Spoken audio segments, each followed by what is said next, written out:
Hi, everybody, and welcome to another edition of the Southern Fried Podcast, a production of the Arkansas Democrat Gazette.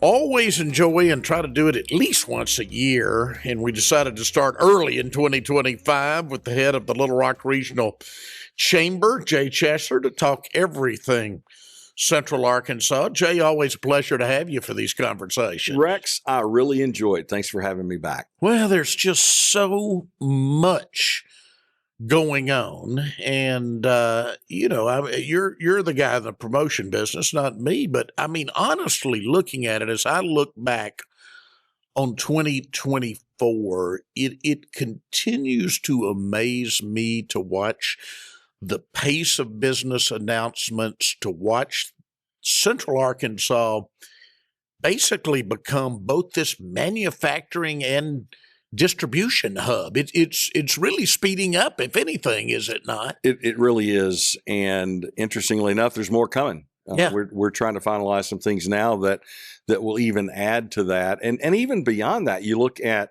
RX results, you look at some of the other things that have been announced in the last several months that weren't necessarily what a lot of people pay attention to from the standpoint of jobs. But when you're doing pharmacy compounding, when you're doing technology innovation, whatever that may be, this is a really diverse economy to begin with. Mm-hmm. And the really important part of that is all facets of it are growing, not just one area. Yeah, exactly. We talk about this. As you know, I love history, and this is recent history, but it continues to really interest me. And I know we talked about this the last time you were here, but it's been a year or so, and that is the fact that when we were all 5 years ago totally consumed by the pandemic, and kind of under the radar, the way that Amazon came in here and made this kind of a regional hub, and suddenly thousands of jobs. But as I look back now and see everything that's happening since then, when you get a giant like that, it seems to me that helped you send a message to the rest of the world, not just the rest of the nation. I'm seeing all these international companies come in now, but the rest of the world, that, boy, Little Rock is a well-placed place logistically. Am I right there that Amazon helped send that message? Absolutely right. And, people don't realize in the economic development world, you spend an untold amount of money trying to differentiate yourself from the competition. Mm-hmm. And everybody's doing it at once. Right. And so you go back to 2018 with the Love Little Rock campaign that no one ever dreamt would literally create what it has helped create. Yeah, because we knew, I mean, it's brilliant in retrospect, because we knew we weren't suited for the headquarters. It was never going to come here. A lot of cities were spending a lot of money when they were never going to be considered. But we said we might be a good place for some other things. Absolutely. And then immediately the next week, that's what most folks, of course, they wouldn't have known because they couldn't see that. Anything, yeah. But literally the next week, we had representatives in town, in the region, looking at what became the tent city, if you'll recall, which was really kind of that first test me type project that obviously has grown from that to now well over 7,000 jobs, obviously over 5 million square feet of new space, and more coming.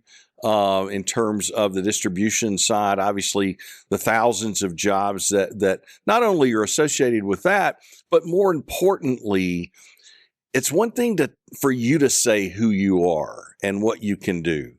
It's another thing for an international icon like Amazon to say it by doing it. Mm-hmm. And literally it was worth tens of millions of dollars of marketing and advertising, because people saw that. And then the first thought was, well, what do they see that we don't? Yeah. And the next thing you know, here we are 5-7 years later or 6 years later, and we're still growing, and we still have more coming. Yeah, the final. Let's go back to just the final week of October, and that was an example.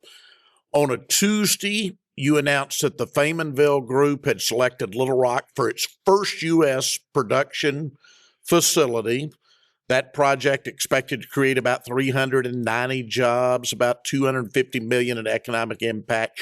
Just 2 days later, you were back out at the Port of Little Rock, where Wellspun Tubular was announcing an investment of another $100 million to upgrade its big complex there, adding another 175 jobs. That was just in a 3-day period. Unbelievable. In my career, I've never had probably never will have two big announcements in a 3-day period. Yeah. And that's, that was an example of the kind of thing we're seeing right now. And we continue, I tell our leadership all the time. In 2007, 2008, we announced that the port was full.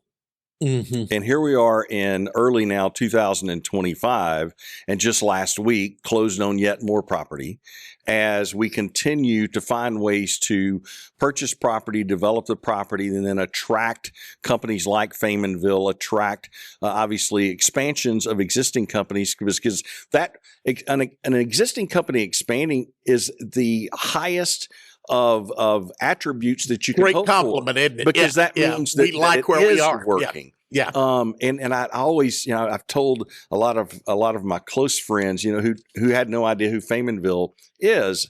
When you look at a 6-7 generation company out of Europe, and it's a specialty niche trailer or moving vehicle manufacturer, and they just kind of look at you and smile, and then you go, and oh, by the way, the next time you see one of those big rockets that Mr. Musk or someone else is carrying up to the launch pad, that's who's hauling them out there. That's who's hauling those things out there. And so, yes, it's a specialty trailer manufacturer, but it's way more than that. And we now have their first manufacturing facility in North America. Yeah, and again, that sends messages to the European market.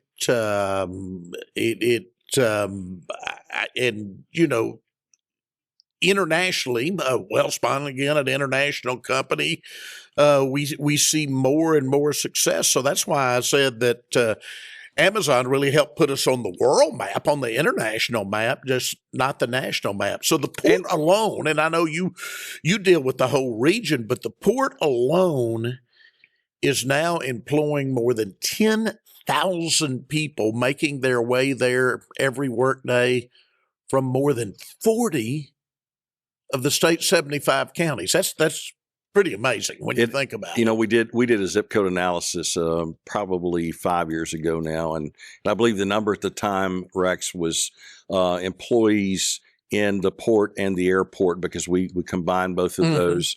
At the time, came from 26 different counties. Yeah. This latest zip code analysis now has that up to 48. Mm-hmm. And it's why the I-30 corridor project is so important. It's why the Big Rock interchange is so important. Mm-hmm. It's why the expansion of highways north, south, east, and west is really important, because as long as we can equate miles to minutes, then those people that live 60 and 70 miles away, while we'd love for everyone to live here, and we do, and we're doing everything we can to attract folks to live here. But what we allow companies to do is to take what is typically a 20-mile radius from a labor shed perspective, and we're making it 70, 80, and 90 miles. Yeah.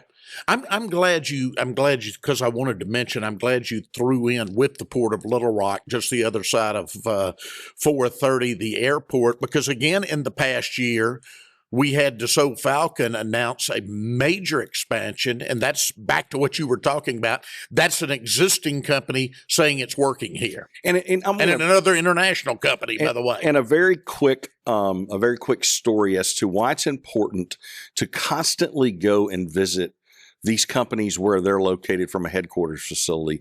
Had we not been in Paris, at the Paris Air Show, had we not had specific meetings with their chair and their higher level leadership, we would have never known there was an issue that was giving them pause as to where they were going to continue to expand. We would have never found out about that. We would have never dug into that. We would have never had the opportunity to come back and then resolve the issues that we didn't even know existed. And in doing so, give them reasons to continue to expand here. And that latest expansion, $100+ million in terms of capital investment, and probably what will be 800 to 900 jobs. If we hadn't gone to see them, and we talk about the amazing aspects of attracting new investment and new companies from around the country and around the world, but it also goes to show you the amazing importance of dealing and working and creating and growing relationships with those that are already here, finding whatever issues they're having, and then helping them resolve them so that they can continue to grow here. That is the importance. That is the backbone. That is the foundation of any successful economic development program.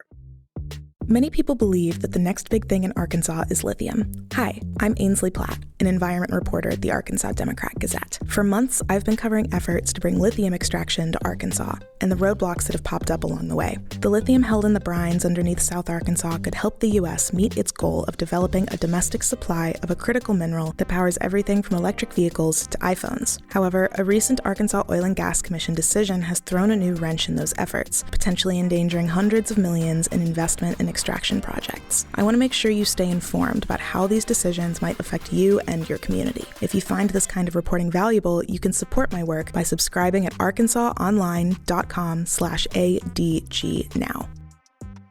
And I have to think, we're talking about these European-owned companies, and I know economic development's not the first thing that you have to do, but boy, it sure can't hurt Central Arkansas, can it, to have Warren Stevens as the ambassador to the United Kingdom now? What a great profile for our community. At our annual meeting back in December, as you probably know, one of your former presidents, by the way. I grew up a person in Nashville, Arkansas. In fact, probably the only person in Arkansas that had a Green Bay Packers Sears jacket when I was going to grade school. And I won't tell you how all that came about, but I've been a Packers fan forever. And so I stood up at the annual meeting and I said, as my friends in Green Bay like to call themselves Titletown, after Governor Huckabee being announced to Israel, absolutely. To Israel, and after Mr. Stevens being announced, obviously, to the Court of St. George, I laughingly said, we're going to now start calling ourselves Ambassadorville. Yeah, exactly. And again, that cannot hurt at all. And we laugh about that, and it is an amazing honor for both of those gentlemen and an amazing honor for Arkansas. But I take that a step forward and say, in my lifetime anyway, and I dare say maybe anyone's lifetime, Arkansas has never been as well positioned from a leadership standpoint politically as it is today. Absolutely. We have a 6-person congressional delegation. 5 of those 6 are now committee chairmen. This is unheard of. The other is a subcommittee, but it's a subcommittee of House appropriations. Those people are called the Cardinals, actually, in Washington. You and I are both familiar with Capitol Hill and know that term. And so Steve Womack's a Cardinal. So all 6 now in very important positions, and that's never happened in Arkansas history. And I don't, the entire delegation. I don't believe that people in general understand, because they're probably not paying that close of attention to it, but they certainly don't understand the value that is to us. In, yes, talking to companies about why Arkansas is a great place to be in terms of growing and expanding and all of those things, but also about how we can get things done, both at the local, state, and federal level, and now internationally, where we have friends in some amazing places now in Israel and in the United Kingdom. So so it has never been anything like this. I've never had the opportunity in talking to a European company. I'll take a step back. I was talking to a company in India who is now expanding into Europe. They're already expanding here, and I can't say the name of it. Understood. But one of the things that we talked about just last week was the fact that they were going to visit with the mayor of London. And I said, well, in just a few short weeks, I can also have you have the opportunity to make an appointment with the ambassador to the UK, who can also help based upon what you're doing here in Little Rock with some of those folks in Europe as well. We've Wow. never had that. No, and now you do. Amazing. And another point that I want to make, because it's not just the business development, but it's what it's leading to. And you do approach things from a true regional standpoint. Your name's Little Rock, but it's the Little Rock region, not just the city of Little Rock. And I love people who know me know that my column is a statewide perspective. If it's good for Arkansas, I'm for it. And I take a statewide, and I love what we've seen in Northwest Arkansas. But one of my favorite things to write last year was the fact, because I would have gotten it wrong, I would suspect that 99% of Arkansans would have gotten it wrong, of larger cities in the state. What was the fastest growing one percentage-wise the last 2 years? I would have said Bentonville. Most Arkansans would have said Bentonville. Conway. Yep. Conway grew at a rate, and this is from the Census Bureau, faster than Bentonville did those 2 years. And it's interesting, you look at the amazing growth happening in Benton and Bryant. Obviously, the growth that's now and has been for a while now happening in Little Rock. Even more importantly, to us from the economic development and the chamber side of the house, 3 different times last year alone, we set new records for the amount of people employed in the MSA, MSA being the Metropolitan Statistical Area. And so when you now have, in July of last year was the third of the 3 records that were broken, over 372,000 people working in our metropolitan statistical area, our region. Our goal from the chamber's perspective is to increase that number to 400,000 by 2033. If we're successful in doing that, population goes way up, schools grow and get better, the entire economy continues to grow and grow exponentially, and having choice, as we call it, whether it be choice in where to live, choice in education, choice in job opportunities, having that choice, or those choices, I should say, continue to grow is going to be good for everyone. Yeah, it really will be. Now, let me move on to another area, because you're involved in so much more than just the pure economic development part. You're heavily involved in education, and it's a direct tie, obviously, because if you're bringing the jobs here, you got to have qualified people to do those jobs. We've talked in the past about the Ford program, what you're doing in the public schools. You're now doing some partnerships at the higher education level with UALR. So talk a little bit about how the chamber is involved in education, both K through 12 and higher education now in Arkansas. I'll start with the K through 12 piece. Obviously, the 4 public school districts in Pulaski County are extremely important. We started back in 2018 down the pathway of the Ford Next Generation Learning Framework.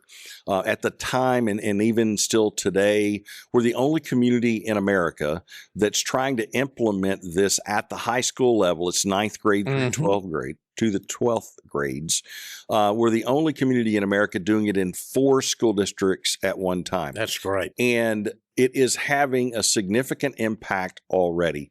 You're getting ready to see some new advertising coming out of Jacksonville, for example, and their public school district, how they went wall to wall in the Fort NGL, or the Academies of Central Arkansas, as we're now calling it, and how they're growing because of that. The state of Arkansas recognizing that this work is working and looking at what we're doing as something that other school districts from around the state can also emulate.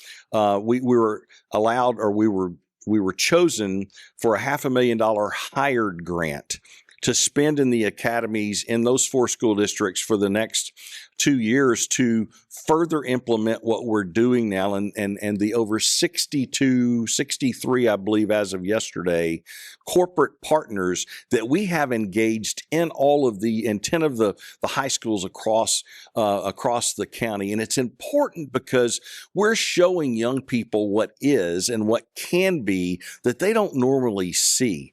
And whetting that appetite, so to speak, for things that maybe they didn't think they could do here or even had the opportunity to learn about. And all of a sudden they have people sitting in front of them, standing in front of them and talking about it, but then taking them to those places of business and showing them, whether that be the Baptist health system work that they're doing at Southwest High School in the Little Rock School District, along with the North Little Rock High School in the North Little Rock District, whether that's other healthcare related activities all across. This is giving kids an opportunity to see that there is an amazing career opportunity, whether you want to be a nurse, a doctor, or if you want to be a specialist, or if you want to be in research. All of those opportunities are here. So it's important that to us that we continue to fully implement that work. We said from the very beginning, this was not something the chamber needed to be doing long term. We were using the Nashville, Tennessee example as our example. Right. And so it needs to be its own separate nonprofit that is governed and helped funded by both the private sector and the public sector, including the school district. So our goal is to roll the Academies of Central Arkansas out into its own private nonprofit by July of this year. This hired grant will help us do that. We've had significant private investment that's helping us do that, and we've now been meeting with the public school districts about being a part of that process and have had everyone say, absolutely, this is what we need to do because it is working. So I'm going to set that aside for a second, but choice is important, whether it's charter, whether it's private, whether it's public. We want to give everyone an opportunity for the right choice they believe is the best choice for their child. If public schools aren't a choice, we can't grow. So that's why it was so important for us to get that up and operating. And the neat thing about it is to see companies like Baptist and Blue Cross and Baldwin and Shell, all of a sudden I'm using all the B words, that are engaged, and their people are engaged with these young people. When you look at 3,500 ninth graders coming for one day to the State House Convention Center and interacting with over 100 different business entities. Again, seeing is believing. They can't be what they can't see. And that's that first entree into, hey, show me what you're interested in, and then we'll show you a pathway in one of these schools that will help you learn better because it's something that you want to learn about. So that's really cool. Everyone loves a good place to eat, and few things are more discouraging than spending good money on a bad meal. I'm Eric Harrison, and I write for the Style section at the Arkansas Democrat-Gazette. Knowing where to go, what to try, and how much you'll shell out go a long way toward making sure readers find the experience they are looking for rather than paying for big disappointment. Help us create a marketplace where consumers can rely on reviews and make informed choices by subscribing at arkansasonline.com/ADGnow. Moving to the post-secondary area, we announced a little over a year ago an H-1B entrepreneurial visa program with the University of Arkansas at Little Rock. And pleased to say that after months and months of work, we're on the cusp of them being UA Little Rock signing the first one of these companies. We actually have 3 more in the wings awaiting approval as well. I can't give you the name of that because I don't want to steal the UA Little Rock thunder, but Provost Ann Bain and obviously Chancellor Drell and the group of folks at UA Little Rock are doing really neat things. And what this will do is allow students to be able to come and learn new technologies that the curriculum doesn't exist in other universities in Arkansas, or for that matter, maybe even the world. And at the same time, give these young people intern opportunities with these fledgling up and coming companies who already have revenue, who already have clients, who already have proven technology, and gives us the ability to continue to grow that technology ecosystem, which is a word that I'm really tired of, but it is meaningful from the perspective of the more of those kinds of companies we have, the more of those kinds of students, whether they be young or relearning something that they want to do from a new career perspective, the more of those talented folks that we have in this marketplace, the better off everyone is going to be, whether it be healthcare, manufacturing, or anything in between. Yeah. Yeah, you mentioned healthcare. Now, I started, and I know a lot of people when they think about the chamber and they think about economic development, they're thinking industrial, and we started with the Port of Little Rock because there's so much good news. But because you mentioned healthcare, Little Rock has long been a regional healthcare center, and with that population aging, that is only going to grow. We see Children's have embarked on a major expansion now. UAMS, that great economic engine, it's become getting closer to the National Cancer Institute designation, which I take it from everything I read will be huge for Central Arkansas also when that occurs. You look at, obviously, healthcare is our number one industry. And you look at the well over 10,000 plus people that at UAMS alone. Yeah. When you incorporate Baptist and CHI St. Vincent's and the Arkansas Heart Hospital, and I can go on and on and on, it is a huge driver of our economy.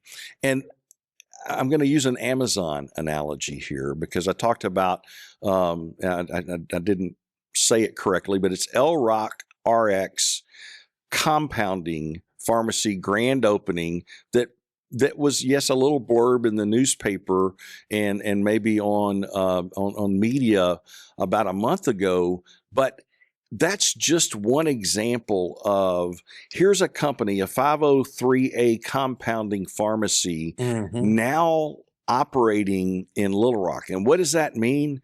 Instead of getting that gadget or whatever it is that you've ordered on Amazon the next day, now all of a sudden, if you have a pharmaceutical need that has a specialty compounding aspect to it, you can now get that right here in Little Rock too, as opposed to have it shipped in from wherever. And so all of these little things, which you're talking about a company with LROC RX compounding being probably in the neighborhood of 100 or so folks, really well-paying jobs and a great addition to our economy. But in the overall scheme of things, it's not that big of a deal, but you start adding all of these smaller things together and the research and the lab technology that exists in Little Rock and Central Arkansas, for that matter, in this marketplace today.